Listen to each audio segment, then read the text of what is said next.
प्रिय विद्यार्थियों, आपने पुरुष नामक शब्द तो अवश्य ही सुना होगा। पुरुष का अर्थ होता है नर, लेकिन संस्कृत भाषा में पुरुष नामक शब्द का तात्पर्य संपूर्ण मानव जाति, पशु, पक्षी एवं वस्तुओं से होता है और इस भाषा में पुरुष शब्द का काफी महत्व है। संस्कृत के वाक्यों में कर्ता और क्रिया का उचित मेल करने के लिए पुरुष को जानना और पहचानना बहुत ही आवश्यक होता है। बिना पुरुष को जाने संस्कृत भाषा सीखना मुश्किल ही नहीं, असंभव भी है। इसलिए बच्चों, आज हम जानेंगे कि पुरुष होता क्या है। जैसा कि आप यहाँ पर देख रहे हैं, किसी भी वार्तालाप में शामिल व्यक्तियों को ही पुरुष कहा जाता है। जब भी हम कोई बातचीत करते हैं, संवाद करते हैं, तो उसमें जो जो व्यक्ति शामिल होते हैं उन्हें ही पुरुष कहा जाता है और पुरुष को 3 भागों में बांटा गया है: प्रथम पुरुष, मध्यम पुरुष और उत्तम पुरुष। पुरुष को ही बच्चों इंग्लिश में पर्सन कहा जाता है और इसे भी 3 भागों में बांटा गया है: फर्स्ट पर्सन, सेकंड पर्सन और थर्ड पर्सन। यहाँ पर मैंने इंग्लिश के पर्सन का जिक्र इसलिए किया क्योंकि इंग्लिश भाषा की पढ़ाई प्रारंभिक कक्षाओं में ही शुरू हो जाती है, लेकिन संस्कृत भाषा की पढ़ाई कक्षा 5वीं या 6ठी से शुरू होती है और जब तक बच्चों को संस्कृत का पुरुष पढ़ाया जाता है, तब तक बच्चे इंग्लिश के पर्सन से भली भांति परिचित होते हैं और जैसे ही बच्चों के सामने संस्कृत का पुरुष आता है, वे तुरंत उसका मिलान इंग्लिश के पर्सन से कर देते हैं।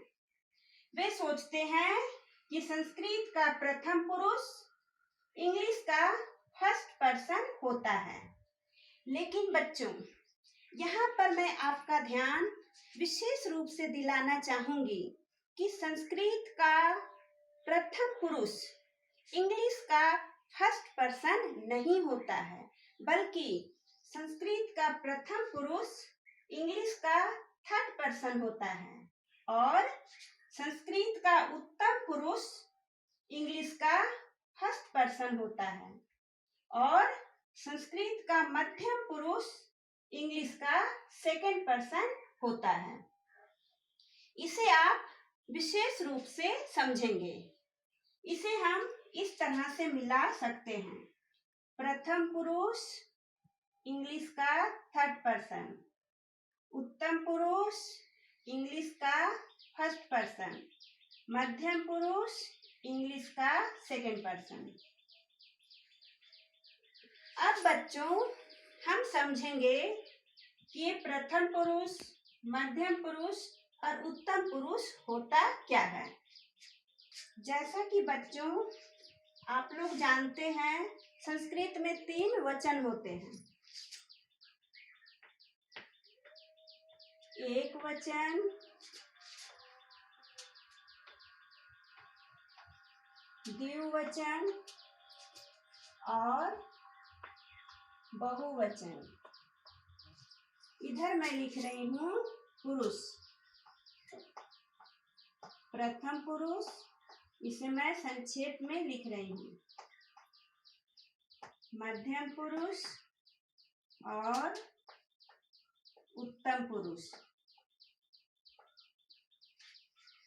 बच्चों, अगर मैं आप लोगों से कहती हूँ कि भारत के वर्तमान प्रधानमंत्री नरेंद्र मोदी हैं, तो यहाँ पर मैं बोल रही हूँ, इसलिए मैं हो गई वक्ता और वक्ता कहलाता है उत्तम पुरुष।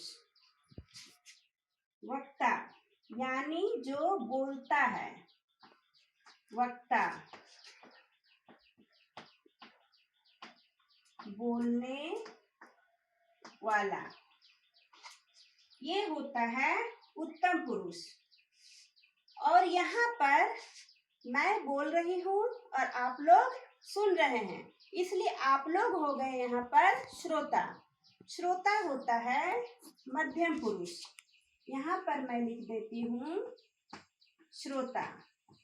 श्रोता यानी सुनने वाला, सुनने वाला। और बातें किसकी हो रही है? नरेंद्र मोदी की। वे हो गए अन्य। यहाँ पर मैं लिखती हूँ अन्य। अन्य यानी जिनकी बातें हो रही है, जिनकी बातें हो रही हैं, वे होते हैं अन्य पुरुष। बच्चों, प्रथम पुरुष को ही अन्य पुरुष भी कहा जाता है, यानी प्रथम पुरुष और अन्य पुरुष दोनों एक ही हैं। तो इसी आधार पर आपको समझना है कि वक्ता यानी बोलने वाला कहलाता है उत्तम पुरुष, श्रोता यानी सुनने वाला कहलाता है मध्यम पुरुष, अन्य जिनकी बातें हो रही है वो कहलाता है अन्य पुरुष या प्रथम पुरुष। लेकिन बच्चों, यहाँ पर इसे तो आप समझ गए, लेकिन आप लोग के लिए मैं इसे कुछ और सरल करना चाहती हूँ ताकि आप अच्छी तरह से पुरुष को पहचानना सीख जाएं। इसके लिए मैंने आप लोगों के लिए एक छोटा सा फार्मूला बनाया है। पहले मैं इसे मिटाती हूँ। बच्चों, उत्तम मतलब होता है अच्छा, गुड। तो सभी लोग अपने आप को समझिए उत्तम। सब लोग अच्छे हैं ना? कोई तो खराब नहीं है, सब लोग अच्छा है यानी कि उत्तम है। तो बोलिए मैं उत्तम। आप उत्तम है ना? देखिए बच्चों, सभी को खुद पर भरोसा होना चाहिए कि मैं अच्छा हूँ, मैं उत्तम हूँ। आप अगर खुद को अच्छा समझेंगे तभी दुनिया भी आपको अच्छा समझेगी, और ये भरोसा खुद पर होना चाहिए। इसलिए सभी लोग बोलिए मैं उत्तम, तुम मध्यम और बाकी सब प्रथम। बोलिए मैं उत्तम, तुम मध्यम, बाकी सब प्रथम। तो मैं उत्तम, तो मैं को लिख रही हूँ उत्तम पुरुष के सामने। तुम मध्यम, तो तुम को मैं लिख रही हूँ मध्यम पुरुष के सामने। और बाकी सब प्रथम, तो अभी मैं बाकी सब में यहाँ लिख रही हूँ वह।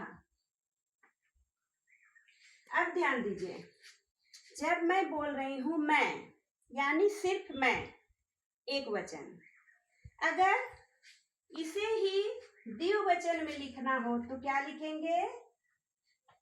हम दोनों।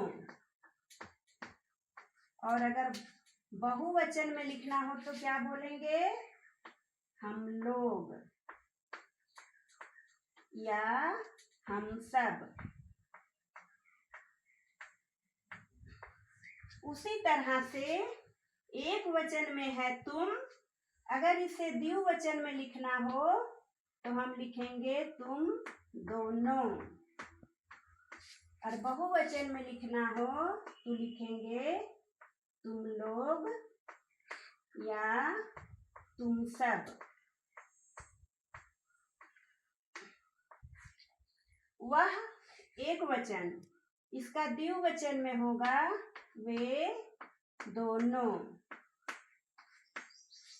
और बहुवचन में होगा वे लोग या वे सब।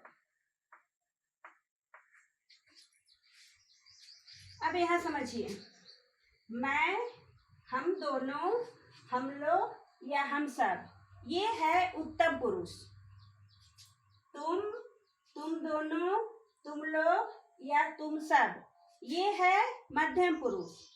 इसके अलावे जो कुछ भी बच जाता है, यानी वह, वे दोनों, वे लोग या वे सब, तथा कोई भी नाम, जैसे राम, सीता, गीता, मीता, हाथी, घोड़ा, कुत्ता, बिल्ली, शिक्षक, छात्र, मैना, तोता, जितने भी बच्चों नाम है इस दुनिया में, चाहे वो व्यक्ति का नाम हो, पशु का नाम हो, पक्षी का नाम हो या फिर वस्तुओं का नाम हो, सभी नाम आ जाते हैं प्रथम पुरुष में।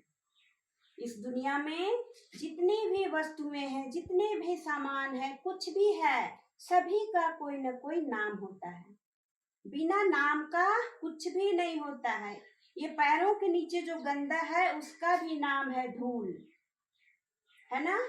बिना नाम का कुछ भी नहीं होता है। तो जितने भी नाम हैं इस दुनिया में, उसकी संख्या बच्चों लाखों करोड़ों में चली जाएगी। तो लाखों करोड़ों नाम क्या याद रखना संभव है? नहीं ना। इसलिए बच्चों, हम लोग प्रथम पुरुष के नाम को याद नहीं रखेंगे, क्योंकि रख ही नहीं पाएंगे। उतना नाम भला कौन याद रख पाता है। इसलिए हम याद क्या रखेंगे? जो छोटा है, यानी कि जो कम है। और छोटा और कम क्या है? उत्तम पुरुष और मध्यम पुरुष। उत्तम पुरुष मैं, हम दोनों, हम लोग, हम सब, बस। इसके अलावा और कुछ भी नहीं। मध्यम पुरुष तुम दोनों, तुम लोग, तुम सब, बस। इसके अलावा और कुछ भी नहीं।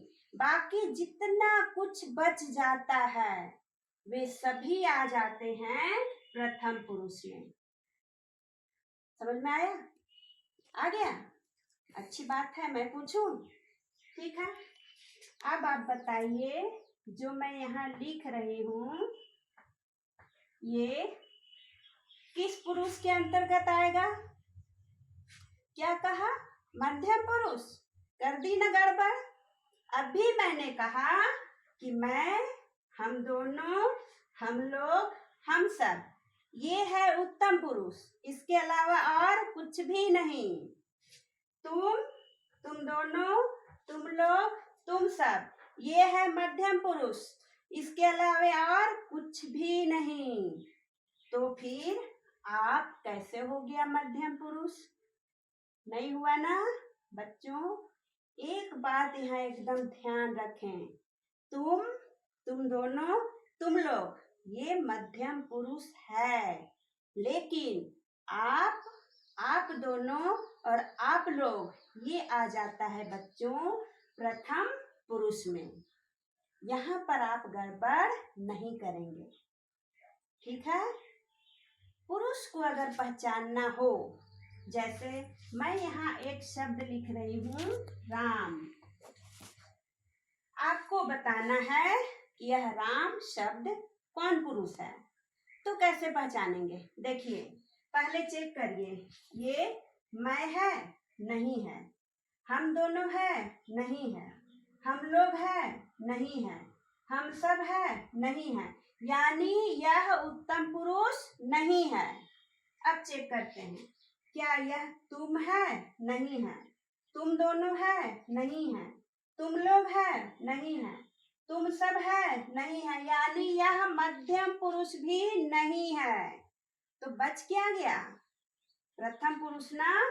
तो निश्चित रूप से राम जो है वो प्रथम पुरुष ही है। तो बच्चों, आप इसी तरह से चेक करेंगे। उत्तम पुरुष और मध्यम पुरुष को इसमें छाटेंगे। अगर है तो आप लिखेंगे, और अगर नहीं है तो निश्चित रूप से आप समझ जाएंगे कि वह प्रथम पुरुष ही है। आशा है बच्चों, आज आपको पुरुष पहचानना आ गया होगा। अब आप जब भी संस्कृत के वाक्य को देखेंगे तो उसमें कर्ता के साथ क्रिया को आप सही मिलाना सीख जाएंगे। क्योंकि बच्चों, हर पुरुष की अपनी अलग अलग क्रिया होती है। इसे आप और आगे विशेष रूप से पढ़ेंगे। ठीक है, तो आपको याद क्या रखना है? बस इतना ही याद रखना है, मैं उत्तम, तुम मध्यम और बाकी सब प्रथम। धन्यवाद।